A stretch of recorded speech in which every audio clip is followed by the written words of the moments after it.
සියලු දෙනාටම ආයුබෝවන්. අලුත් වීඩියෝකට ඔයාලා සාදරයෙන් පිළිගන්නවා.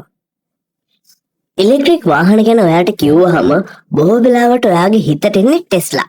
ඒත් ලෝකයේ ලොකුම විද්‍යුත් මෝටර රථ නිෂ්පාදකයෙක් බවට පත් වෙලා තියෙන තවත් සමාගමක් ගැන ඔයාලා දන්නවද? ඒක තියෙන ඇමරිකාව නෙවෙයි, චීනයේ. චීනයෙන් ආපු BYD කියන සමාගම බැටරි හදන කුඩා කර්මාන්ත ශාලාවකින් ගෝලීය විද්‍යුත් මෝටර රථ බලවතෙක් බවට පත් වුණා. ඉතින් අද අපි කතා කරන්නේ මෙන්න මේ සම්බන්ධව. එහෙනම් ඔයාලට මුලින්ම කරන්න තියෙන්නේ අපේ YouTube channel එක subscribe කරලා නැත්නම් දැන්ම subscribe කරන්න. මේ වගේ වීඩියෝස් ඔයාලට දිගටම බලා ගන්න එතකොට පුළුවන් වෙනවා. දැන් එහෙනම් අපි අපේ වීඩියෝ එකට යමු.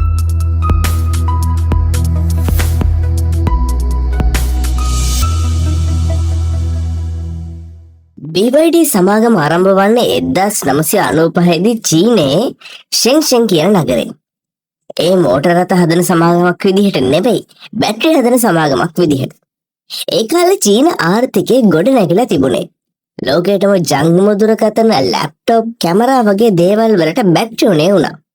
BYD හදපු වැන්චියන්ෆු කියන රසායනඥයා තමයි මේක ආරම්භ කරලා තියෙන්නේ.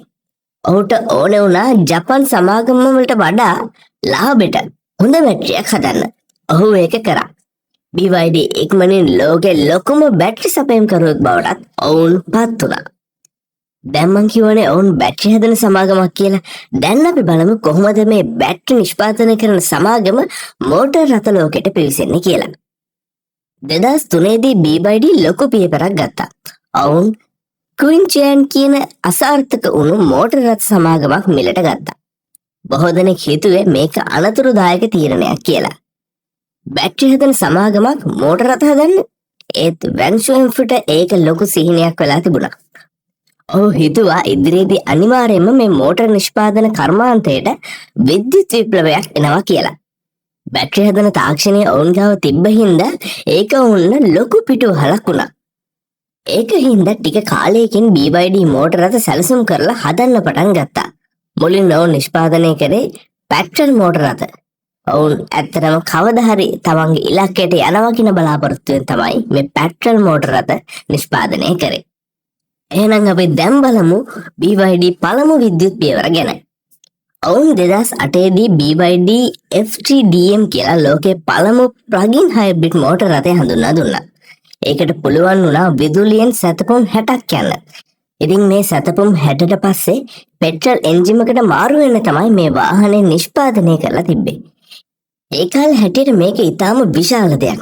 ඒක හින්දාම වොරන් බෆට්ගෙන් ඩොලර් මිලියන 230ක ආයෝජනයක් ඔවුන්ට හම්බුණා. ඒක BYDට ලොකු පිටුවහලක් වුණා. ඊට පස්සේ BYD විද්‍යුත් බස්, ටැක්සි සහ මගී කාර් හදන්න පටන් ගත්තා. ඒවා ලස්සන හෝ සුඛෝපභෝගී නොවුණත් ඒවා ලාභයි, ප්‍රායෝගිකයි. චීනයේ විශාල නගරවලට මෙම වාහන ඉතාමත් හොඳට ගැලපුණා. දැන් අපි බලමු BYDගේ බැටරි තාක්ෂණය ගැන. BYD සමාගමේ බලය තමයි ඔවුන්ම නිෂ්පාදනය කරන ඔවුන්ගේ බැටරි. ඉතින් බොහෝ විද්‍යුත් මෝටර රථ සමාගම් නිකල්, කොබෝල් බැටරි භාවිතා කරත් BYD ලිතියම් යකඩ පොස්පේට් බැටරි හැදුවා. ඒ බැටරි ආරක්ෂිතයි. ගිනි ගැනීමේ අවදානම අඩුයි. හදන්නත් ලාභයි. ඒ නිසා BYDට ලාභ මිලට මෝටර රථ හදන්න පුළුවන් වුණා. 2020 දී ඔවුන් බ්ලේඩ් බැටරි හඳුන්වා දුන්නා. මේ බැටරිය තල ආකාරයෙන් තමයි සෛල තියෙන්නේ. ඒවා ආරක්ෂිතයි. ශක්තිය ගබඩා කරන්නත් ඉතාමත් හොඳයි.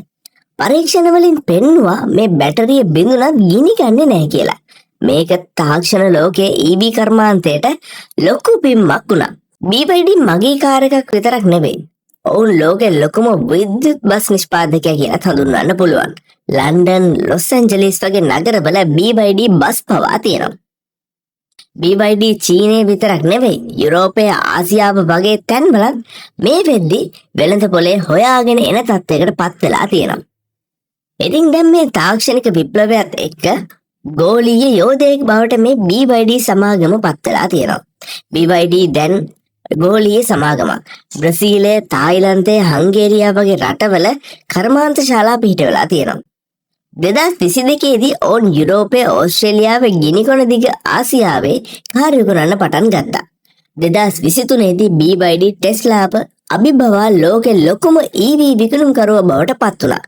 වසරකට මෝටර් රථ මිලියන 3කටත් වඩා ඔවුන් මේ වෙද්දි විකුණනවා. ඉතින් මේ වගේ වීඩියෝ ඔයාගේ දැනුම වර්ධනය කරනවා. ඔයාට තියෙන දැන්ම අපේ YouTube channel එක subscribe කරන්න. ඒ විතරක් නෙවෙයි bell icon එක click කරන්නත් අමතක කරන්න එපා. ඒ විතරක් නෙවෙයි අනිවාර්යයෙන්ම මේ වීඩියෝ එක share කරලා ඔයාගේ යාළුවන්වත් දැනුවත් කරන්න. එහෙනම් මේ වගේ තවත් වීඩියෝ එකක් අරන් එන බලාපොරොත්තු වෙමින් අදට සමුගන්න අපි මේ වීඩියෝ එකෙන් සියලුම දෙනාට ආයුබෝවන්.